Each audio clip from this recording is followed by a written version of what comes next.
നമസ്കാരം. നമ്മളിനി അടുത്ത ഫൈനാൻഷ്യൽ ഇയറിലേക്ക് കടക്കുകയാണ്. 1 ഏപ്രിൽ 2024 ഇന്ന് മുതൽ നമ്മൾ ബുക്സ് ഓഫ് അക്കൗണ്ട്സ് തുടങ്ങാൻ പോവുകയാണ്. അപ്പോൾ നമ്മുടെ അക്കൗണ്ട്സ് സ്റ്റാർട്ട് ചെയ്യുന്നതിന് മുന്നേ, അതായത് ഏപ്രിൽ 2024 കണക്ക് ആരംഭിക്കുന്നതിന് മുന്നേ നമ്മൾ എന്തൊക്കെ കാര്യങ്ങൾ ശ്രദ്ധിക്കണം? 2023-24 കണക്കാണ് നമ്മൾ ക്ലോസ് ചെയ്തിരിക്കുന്നത് 31 മാർച്ചോടുകൂടി. പക്ഷെ 31 മാർച്ച് ആകുമ്പോഴത്തേക്കും കംപ്ലീറ്റ് ആയിട്ടുള്ള ഒരു ഫിഗർ നമുക്ക് കിട്ടില്ല. ബാലൻസ് ഷീറ്റ് കറക്റ്റായിട്ട് നമുക്ക് കിട്ടണമെന്നില്ല. അതായത് ബാങ്കിൻ്റെ റീകൺസിലേഷനൊക്കെ ചിലപ്പോൾ നടക്കാനായിട്ട് കുറച്ചുകൂടെ വൈകും. നമ്മൾ ഏപ്രിൽ കഴിഞ്ഞതിന് ശേഷമാണ് നമുക്ക് സ്റ്റേറ്റ്മെൻ്റൊക്കെ കിട്ടി അത് കറക്റ്റ് ചെയ്യാൻ പറ്റുകയുള്ളൂ.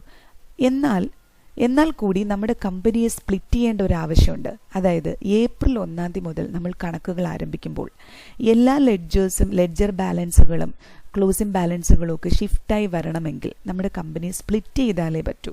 അല്ലെങ്കിൽ നമുക്ക് ഒന്നേന്ന് എല്ലാ ലെഡ്ജറും ക്രിയേറ്റ് ചെയ്യേണ്ടതായിട്ട് വരുന്നു.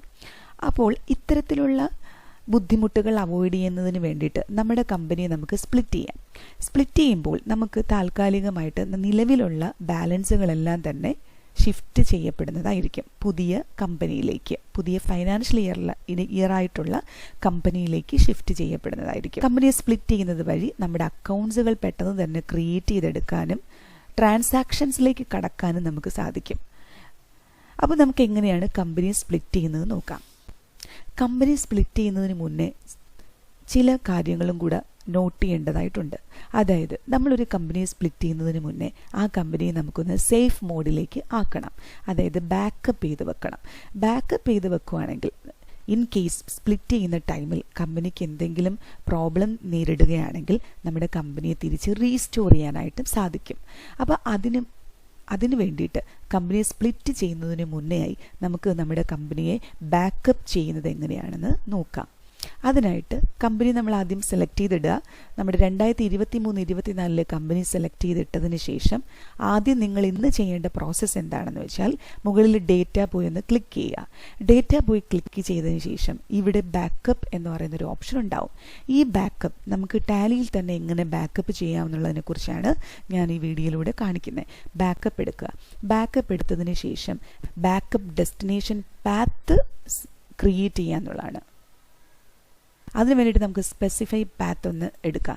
സ്പെസിഫൈ പാത്തിനകത്ത് നമുക്ക് ഏത് ഡ്രൈവിലേക്കാണ് ഈ കമ്പനിയെ നമ്മൾ ബാക്കപ്പ് ചെയ്തിടാനായിട്ട് പോകുന്നത് ആ ഡ്രൈവിന് ഇവിടെ മെൻഷൻ ചെയ്യുക. ഈ കോളൻ 2 കോളൻ കൊടുക്കുക, ഒരു സ്ലാഷ് കൊടുക്കുക. നമ്മൾ കൊടുക്കേണ്ട ഒരു അതായത് ഡേറ്റ ആ ഒരു പേരും കൂടെ കൊടുക്കുക. നമുക്ക് ഇഷ്ടമുള്ള പേര് കൊടുക്കുക. ഇപ്പം ഞാൻ ടാലി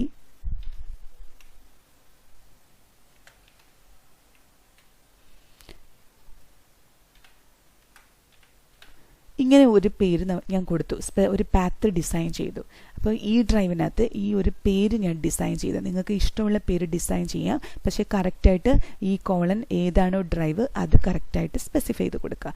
സ്പെസിഫൈ ചെയ്ത് കൊടുത്തതിന് ശേഷം എൻ്റർ കീ പ്രസ് ചെയ്യുമ്പോഴത്തേക്കും do you want to create എന്ന് ചോദിക്കും. അതായത് ഇത് ഓൾറെഡി ഇങ്ങനെ ഒരു പാത്ത് അവിടെ ഈ ഡ്രൈവിനകത്ത് ഇല്ല. അപ്പം നമ്മൾ ടാലിയിൽ നിന്നുകൊണ്ട് തന്നെ ഡയറക്റ്റ് ആയിട്ടൊരു പാത്ത് സെറ്റ് ചെയ്യുകയാണ് ചെയ്യുന്നത്. അപ്പോൾ അതുകൊണ്ടാണ് ഇങ്ങനെ ഒരു മെസ്സേജ് വരുന്നത്. Do you want to create yes എന്ന് പറയുന്ന ഓപ്ഷനിൽ ക്ലിക്ക് ചെയ്യുക.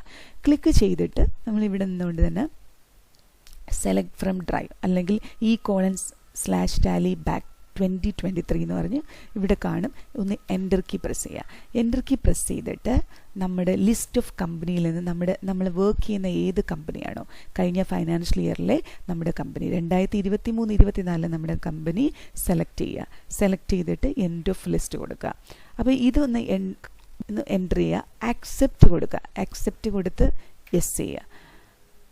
കൊടുത്ത് അപ്പോൾ നമുക്ക് ടാലി ബാക്കപ്പായി എന്ന് നമുക്ക് എങ്ങനെ പോയി നോക്കാം. നമുക്ക് മൈ കമ്പ്യൂട്ടറിൽ നിന്ന് എടുക്കാം. മൈ കമ്പ്യൂട്ടറിൽ പോയിട്ട് ഈ ഡ്രൈവ് എന്ന് ഓപ്പൺ ചെയ്യുക. ഈ ഡ്രൈവ് ഓപ്പൺ ചെയ്തിട്ട് നമ്മൾ ടാലിയുടെ സ്ക്രീനിൽ നിന്നുകൊണ്ട് തന്നെ ക്രിയേറ്റ് ചെയ്ത ഡേറ്റ പാത്ത് ഇവിടെ ഉണ്ടായിരിക്കും. അപ്പോൾ നമുക്കതൊന്ന് നോക്കാം. ടാലി ബാക്ക് 2023 എന്ന് പറയുന്നത് ഈ ഒരു ഫോൾഡർ ഇവിടെ വരും. അപ്പം നമുക്ക് ടാലിയുടെ സ്ക്രീനിൽ നിന്നുകൊണ്ടാണ് നമ്മളിത് ക്രിയേറ്റ് ചെയ്തത്. അപ്പോൾ ഈ ഫോൾഡറിൽ വന്ന് നോക്കുമ്പോൾ ഇതിവിടെ വരുന്നതായിരിക്കും. ഒന്ന് ക്ലിക്ക് ചെയ്ത് ഓപ്പൺ ചെയ്താൽ TBK ഫയലായിട്ടാണ് മാറുന്നത്. ടാലി ബാക്കപ്പ് TBK ഫയൽ എന്നുള്ള രീതിയിലാണിത് കിടക്കുന്നത്. അപ്പോൾ ഇതിന് ശരിക്കും പറഞ്ഞാൽ ഇത് കംപ്രസ് ചെയ്ത ഒരു മോഡിലോട്ടാണ് ഇത് ഇരിക്കുന്നത്. ഓക്കെ, ഇങ്ങനെയാണ് ടാലിയുടെ നമ്മുടെ ഡേറ്റ സേവ് ചെയ്ത് മറ്റൊരു പാത്തിൽ സൂക്ഷിച്ച് വെക്കുന്നത്. അപ്പോൾ സ്പ്ലിറ്റ് ചെയ്യുന്നതിന് മുന്നേ ഈ ഒരു പ്രോസസ്സ് ചെയ്തിരിക്കുന്നത് നല്ലതാണ്. ഇൻ കേസ് കമ്പനി സ്പ്ലിറ്റ് ചെയ്യുന്ന ടൈമിൽ എന്തെങ്കിലും എറർ വന്ന് കമ്പനി നഷ്ടപ്പെട്ടു പോയാൽ നമുക്കിതിന് റീസ്റ്റോർ ചെയ്തെടുക്കാനായിട്ട് സാധിക്കുന്നു. അപ്പോൾ സ്പ്ലിറ്റ് ചെയ്യുന്നതിന് മുന്നേ ചെയ്യേണ്ട ഒരു കാര്യമാണ് ഞാനിപ്പോൾ പറഞ്ഞു തരുന്നത്. ഇനിയിപ്പോൾ സ്പ്ലിറ്റ് ചെയ്താലും ഇല്ലെങ്കിലും എങ്ങനെയാണ് നമ്മുടെ ഡേറ്റ സേഫ് ആക്കുന്ന ഒരു രീതിയും കൂടെയാണ് ബാക്കപ്പ് സിസ്റ്റം. അപ്പോൾ ഇത് മനസ്സിലായി എന്ന് വിചാരിക്കുന്നു. അപ്പോൾ സ്പ്ലിറ്റ് ചെയ്യുന്നതിന് മുന്നേ ഈ പ്രോസസ്സ് നിങ്ങൾ ചെയ്യണം. ഇനി നമുക്ക് കമ്പനി സ്പ്ലിറ്റ് ചെയ്യാനായിട്ട് പോകാം. സ്പ്ലിറ്റ് ചെയ്യുന്നതും കമ്പനിയുടെ മറ്റൊരു ഓപ്ഷനാണ് ഡേറ്റ. അതും ഏറ്റവും മുകളിലായിട്ട് Alt+Y ഡേറ്റയിൽ ക്ലിക്ക് ചെയ്യുക. ഡേറ്റയിൽ ക്ലിക്ക് ചെയ്തിട്ട് സ്പ്ലിറ്റ് എന്ന് പറയുന്ന ഒരു ഓപ്ഷനിലുണ്ട്. സ്പ്ലിറ്റ് എന്ന് പറയുന്ന ഓപ്ഷനിൽ ക്ലിക്ക് ചെയ്തിട്ട് വെരിഫൈ ഡേറ്റ ആദ്യം നമുക്കൊന്ന് കൊടുക്കാം. ഈ വെരിഫൈ ഡേറ്റ കൊടുത്തു കഴിഞ്ഞതിന് ശേഷം അതായത് എറർ എന്തെങ്കിലും ഉണ്ടോ എന്നുള്ളത് ആണ് ഈ ഒരു ഏരിയ കൊണ്ട് ഉദ്ദേശിക്കുന്നത്. നമ്മുടെ കമ്പനി ഡേറ്റയ്ക്കകത്ത് എറർ ഉണ്ടോ എന്ന് ചെക്ക് ചെയ്യുന്നതാണ് വെരിഫൈ കമ്പനി ഡേറ്റ കൊണ്ട് ഉദ്ദേശിക്കുന്നത്. ഒന്ന് ജസ്റ്റ് നമുക്കൊന്ന് ചെക്ക് ചെയ്ത് നോക്കാം. വെരിഫൈ എന്ന് ക്ലിക്ക് ചെയ്യുക, ആക്സെപ്റ്റ് എന്ന് നോക്കുക. അപ്പോൾ നോ എറേഴ്സ് ഫൗണ്ട് എന്ന് കാണിക്കും. അപ്പോൾ നമുക്ക് എറേഴ്സ് ഒന്നും ഇല്ല, നിലവിൽ ഇല്ല എന്നുള്ളത് നമുക്ക് മനസ്സിലാവും. ഇനി ഡേറ്റ പോയിട്ട് നമുക്ക് ശരിക്കും നമ്മുടെ കമ്പനിയെ സ്പ്ലിറ്റ് ചെയ്യാം. സ്പ്ലിറ്റ് എടുത്തിട്ട് സ്പ്ലിറ്റ് ഡേറ്റയിലൊന്ന് ചെക്ക് ചെയ്യുക. അതിലൊന്ന് ക്ലിക്ക് ചെയ്തിട്ട് സ്പ്ലിറ്റിൽ ക്ലിക്ക് ചെയ്തിട്ട് കമ്പനി നെയിം അത് തന്നെ കൊടുക്കുക. സ്പ്ലിറ്റ് ഫ്രം എന്ന് പറയുന്നത് ഓട്ടോമാറ്റിക്കായിട്ട് 1 സെപ്റ്റംബർ 23 എന്ന് വരും. അത് അവിടെ കൊടുക്കാൻ പാടില്ല. നമ്മൾ കൊടുക്കേണ്ടത് 1 ഏപ്രിൽ 24 എന്ന് കൊടുക്കുക. സ്പ്ലിറ്റ് ഫ്രം 1 ഏപ്രിൽ 24 എന്ന് നമ്മുടെ ഈ ഫൈനാൻഷ്യൽ ഇയറിൻ്റെ ഫസ്റ്റ് ഡേറ്റ് കൊടുക്കുക. കൊടുത്തതിന് ശേഷം എൻ്റർ കീ പ്രസ് ചെയ്യുക. ആക്സെപ്റ്റ് യെസ് ഓർ നോ എന്ന് വരും. യെസ് ക്ലിക്ക് ചെയ്യുക. യെസ് ക്ലിക്ക് ചെയ്തിട്ട് ഒന്നും കൂടെ എൻ്റർ കീ പ്രസ് ചെയ്യുക. ഇപ്പോൾ ഞാൻ ഒരു കാര്യം ഒന്ന് കാണിക്കാം. ഇപ്പം നമ്മൾ 1 ഏപ്രിൽ 24 എന്ന് കൊടുക്കുമ്പോൾ നെയിം ഓഫ് ഫസ്റ്റ് കമ്പനി കിടക്കുന്നത് അതായത് 2023 ഒരു ഫിനാൻഷ്യൽ ഇയറിൽ ഒരു കമ്പനി ഉണ്ടാകും. സെക്കൻഡ് കമ്പനി നമ്മളിപ്പോൾ തുടങ്ങാൻ പോകുന്ന, അതായത് ഏപ്രിൽ 1 തുടങ്ങാൻ പോകുന്ന ഒരു കമ്പനി ഉണ്ടാവും. അപ്പോൾ നിലവിലുള്ള ഈ കമ്പനിയെ 2 കമ്പനിയായിട്ടാണ് സ്പ്ലിറ്റ് ചെയ്യപ്പെടുന്നത്. നമുക്ക് ആവശ്യമുള്ള കമ്പനി എന്ന് പറയുന്നത് നെയിം ഓഫ് സെക്കൻഡ് കമ്പനിയാണ് നമുക്ക് ആവശ്യമുള്ളത്. അതാണ് ഇവിടെ മനസ്സിലാക്കേണ്ട കാര്യം. അപ്പോൾ എന്ന് മുതൽ നമ്മൾ സ്പ്ലിറ്റ് ചെയ്യുന്നു? ഈ ഡേറ്റ് മുതൽ, അതായത് 1 ഏപ്രിൽ മുതൽ സ്പ്ലിറ്റ് ചെയ്യുന്നു എന്ന് പറയുമ്പോൾ 1 ഏപ്രിൽ 24 കൊടുത്ത് ആക്സെപ്റ്റ് ചെയ്യുക. അപ്പോൾ ഇനി continue to split company data yes കൊടുക്കുക. യെസ് കൊടുക്കുമ്പോഴത്തേക്കും കമ്പനി സ്പ്ലിറ്റായി വരുന്നതായിരിക്കും. കമ്പനി സ്പ്ലിറ്റായി. ഇനി നമുക്കിവിടെ ശ്രദ്ധിക്കാം, ഈ നോ വൗച്ചേഴ്സ് എൻറ്റേർഡ് എന്ന് എഴുതിയിരിക്കുന്ന ഈ കമ്പനിയിൽ വേണം ഇന്ന് മുതൽ നിങ്ങൾ വർക്ക് ചെയ്ത് തുടങ്ങേണ്ടത്. ഇനി താഴെയായിട്ട് സാമ്പിൾ എന്ന് പറയുന്ന കമ്പനി, ഇതാണ് നമ്മുടെ എക്സിസ്റ്റിംഗ് കമ്പനി. ഈ കമ്പനിയാണ് നമ്മൾ സ്പ്ലിറ്റ് ചെയ്തത്. ഈ കമ്പനി ഒന്നും ചെയ്യാൻ പാടില്ല. ഈ കമ്പനി നമുക്ക് ആവശ്യമുണ്ട്. ഇനി അടുത്ത സാമ്പിൾ എന്ന് പറഞ്ഞ താഴെ കിടക്കുന്ന ഫ്രം 1 ഏപ്രിൽ 23 എന്ന് പറയുന്നത് ഈ കമ്പനിയുടെ തന്നെ ഒരു കോപ്പിയാണ്.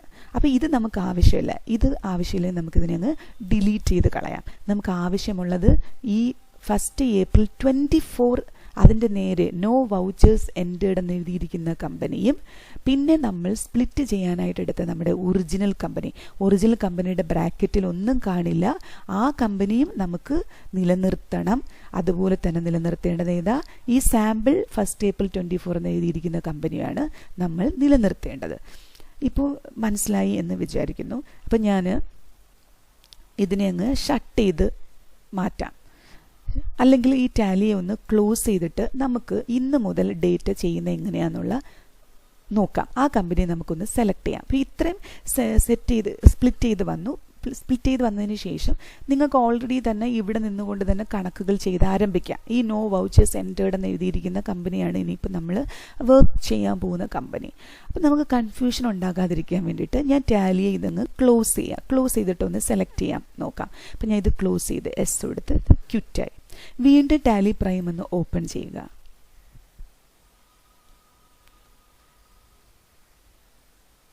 ടാലി പ്രൈം ഓപ്പൺ ചെയ്യുമ്പോഴത്തേക്കും നമ്മുടെ നിലവിലുള്ള സാമ്പിൾ എന്ന് പറയുന്ന കമ്പനിയുടെ ബ്രാക്കറ്റിൽ ഒരു ഡേറ്റും കാണില്ല. അത് നമ്മുടെ നിലവിലുള്ള കമ്പനി, അതായത് എക്സിസ്റ്റിംഗ് 2023-24 നമ്മൾ ചെയ്തെടുത്ത കമ്പനി. ഇത് ഫ്രം 1 April 2023 എന്ന് എഴുതിയിരിക്കുന്ന കമ്പനി എന്ന് പറയുന്നത് ഈ 2023-24 ഫൈനാൻഷ്യൽ ഇയറിൽ സെയിം കോപ്പി ആയിട്ട് വന്നിരിക്കുന്ന കമ്പനിയാണ്. അപ്പോൾ രണ്ടായിട്ടാണ് ഇത് സ്പ്ലിറ്റായി വരുന്നത്. ഈ സെയിം കോപ്പി ആയിട്ട് വരുന്ന ഈ ഫ്രം 1 April 2023 എന്ന് എഴുതിയിരിക്കുന്ന കമ്പനി നമുക്ക് ശരിക്കും ഇനി ആവശ്യമില്ല. നമുക്ക് ആവശ്യമുള്ളത് ഫ്രം 1 April 2024 എന്ന് എഴുതിയിരിക്കുന്ന കമ്പനിയും ഏറ്റവും മുകളിലായിട്ട് കിടക്കുന്ന കമ്പനിയാണ് ആവശ്യം. ഈ നടുക്ക് കിടക്കുന്ന 1 April 2023 എന്ന് കിടക്കുന്ന കമ്പനി നമുക്ക് ആവശ്യമില്ല. നമ്മളതിനെ അങ്ങ് ഡിലീറ്റ് ചെയ്ത് കളഞ്ഞാൽ മതി. ഇനി ഇത് 1 April 2024 എന്ന് പറയുന്നത് വേണം നമ്മളിനി എടുക്കുമ്പോൾ നിങ്ങൾ ശ്രദ്ധിക്കേണ്ടത് എന്താണെന്ന് നോക്കാം. അതായത് 1 April 2024 എന്ന് എഴുതിയിരിക്കുന്ന കമ്പനി എൻ്റർ ചെയ്ത് സെലക്ട് ചെയ്ത് വരിക. സെലക്ട് ചെയ്യുമ്പം ശ്രദ്ധിക്കേണ്ടത് നോ വൗച്ചേഴ്സ് എൻറ്റേർഡ് എന്ന് കാണിക്കും. അതായത് നോ വൗച്ചേഴ്സ് എൻറ്റേർഡ് എന്ന് തന്നെ കാണിക്കണം. കാരണം 1 April 2024 കണക്കാണ് നമ്മൾ ചെയ്ത് തുടങ്ങാൻ പോകുന്നത്. തുടങ്ങുമ്പോൾ ട്രാൻസാക്ഷൻസ് ഒന്നും ചെയ്ത് തുടങ്ങിയിട്ടില്ലല്ലോ. അപ്പം നോ വൗച്ചേഴ്സ് എൻറ്റേർഡ് എന്ന് വരും. ഇത് ഈ സ്പ്ലിറ്റ് ചെയ്തത് കൊണ്ട് ഇതിൻ്റെ ഗുണം എന്താണ് എന്ന് നമുക്ക് നോക്കാം. ഗുണം എന്ന് പറയുന്നത് ബാലൻസ് ഷീറ്റ്, കഴിഞ്ഞ വർഷത്തെ ബാലൻസ് ഷീറ്റിൻ്റെ ക്ലോസിംഗ് ബാലൻസ് എല്ലാം തന്നെ ഇതിൽ ഓപ്പണിംഗ് ആയിട്ട് വരുന്നതായിരിക്കും. അപ്പം നിങ്ങൾക്ക് നമുക്ക് കുറച്ചുകൂടെ എളുപ്പമായി. ഇനി മാസ്റ്റേഴ്സിൽ പോയിട്ട് ഓൾട്ടർ എന്നെടുത്ത് നോക്കൂ, ലെഡ്ജറൊക്കെ എന്നെടുത്ത് നോക്കിക്കഴിഞ്ഞാൽ ലെഡ്ജർ നെയിമുകളെല്ലാം തന്നെ കോപ്പിയായി വന്നിട്ടുണ്ട്. നമ്മൾ ഈ ഓരോ ലെഡ്ജർ നെയിമുകളും ഇനി ക്രിയേറ്റ് ചെയ്യാനായിട്ട് നിന്ന് സമയം കളയേണ്ടതായിട്ടില്ല. അങ്ങനെ ഓരോ കാര്യങ്ങളും എന്തൊക്കെ ലെഡ്ജേഴ്സും ഗ്രൂപ്പുകളോ അങ്ങനെയൊക്കെ ഉണ്ടോ, ട്രാൻസാക്ഷൻസ് ഒഴിച്ച്, ട്രാൻസാക്ഷൻസ് നമ്മൾ ഫ്രഷ് ആയിട്ട് ചെയ്യേണ്ടതാണ്. ബാക്കിയുള്ള ക്ലോസിംഗ് ബാലൻസ് എല്ലാം ഓപ്പണിംഗ് ആയിട്ട് വരും. ലെഡ്ജർ നെയിമുകളെല്ലാം തന്നെ നമുക്ക് കിട്ടും. ഇനി നമുക്ക് ഫ്രഷ് ആയിട്ട് ഒരു ദിവസത്തെ കണക്കുകൾ ആരംഭിക്കാം. അതിനായിട്ട് ട്രാൻസാക്ഷൻസിൽ പോയിട്ട് വൗച്ചേഴ്സ് എടുത്തിട്ട് എന്താണോ അന്ന് നടക്കുന്ന ട്രാൻസാക്ഷൻസ്, അത് കോൺട്ര ആണോ, റെസിപ്റ്റ് ആണോ, പേയ്മെൻ്റ് ആണോ, സെയിലാണോ, പർച്ചേസ് ആണോ എന്ന് നോക്കി നമ്മൾ ഡേറ്റ് ചേഞ്ച് ചെയ്ത് ഡേറ്റ് 1 April തൊട്ട് അങ്ങ് കണക്കുകൾ ആരംഭിച്ച് തുടങ്ങി നിങ്ങൾക്ക് വീണ്ടും തന്നെ ഇതുപോലെ മാർച്ച് എൻഡിങ് ആവുമ്പോഴത്തേക്കും നിങ്ങൾക്കൊരു കണക്ക് കിട്ടും. അടുത്ത ഇയറിലേക്ക് നിങ്ങൾ വീണ്ടും ഈ കമ്പനിയെ സ്പ്ലിറ്റ് ചെയ്ത് കൊണ്ടുപോവുക. സ്പ്ലിറ്റ് ചെയ്യുന്നതിന് മുന്നേ ബാക്കപ്പ് ചെയ്യാനായിട്ട് മറക്കരുത്. ബാക്കപ്പ് നിങ്ങൾക്ക് ടൈം ടു ടൈം ചെയ്യാം. അതായത് മാർച്ചിൽ മാത്രം ബാക്കപ്പ് ചെയ്യേണ്ട കാര്യമല്ല. നമ്മൾ വീക്ക് വൈസ് നമുക്ക് ബാക്കപ്പ് ചെയ്യാം. അതായത് ഡേ വൈസ് ബാക്കപ്പ് ചെയ്യാം. അത് നമ്മുടെ കമ്പനിയുടെ സുരക്ഷിതത്വത്തിന് വേണ്ടിയിട്ട് നമുക്ക് ഓരോ ടൈം ടു ടൈം ബാക്കപ്പ് ചെയ്ത് ഫോൾഡറിൽ കീപ്പ് ചെയ്യാവുന്നതാണ്. ഈ കീപ്പ് ചെയ്ത ഫോൾഡറിലിരിക്കുന്ന ബാക്കപ്പ് ചെയ്ത കമ്പനിയെ തന്നെ നമുക്ക് മെയിലിലേക്കും അറ്റാച്ച് ചെയ്ത് വെക്കാം. അതായത് മറ്റൊരു സുരക്ഷിതത്വത്തിന് വേണ്ടിയിട്ട്. ഇൻ കേസ് ഫോൾഡറിലും കമ്പനി ഡേറ്റ ലോസ് വരുവാണെങ്കിൽ നമുക്ക് എന്ത് ചെയ്യാൻ പറ്റും എന്നുള്ളതിൻ്റെയാണ് നെക്സ്റ്റ് ലെവൽ. അതായത് ഇമെയിലിൽ കീപ്പ് ചെയ്യുക എന്നുള്ളത്. അപ്പോൾ ഈ ഒരു ഏരിയ ഇന്ന് ഫിനാൻഷ്യൽ ഇയർ ആരംഭിക്കാൻ പോകുന്നവർക്കൊക്കെ ഇത് വളരെയധികം പ്രയോജനപ്പെടുമെന്ന് വിചാരിക്കുന്നു. അടുത്ത വീഡിയോയിൽ അടുത്ത സെക്ഷനായിട്ട് കാണാം. Thank you so much for watching.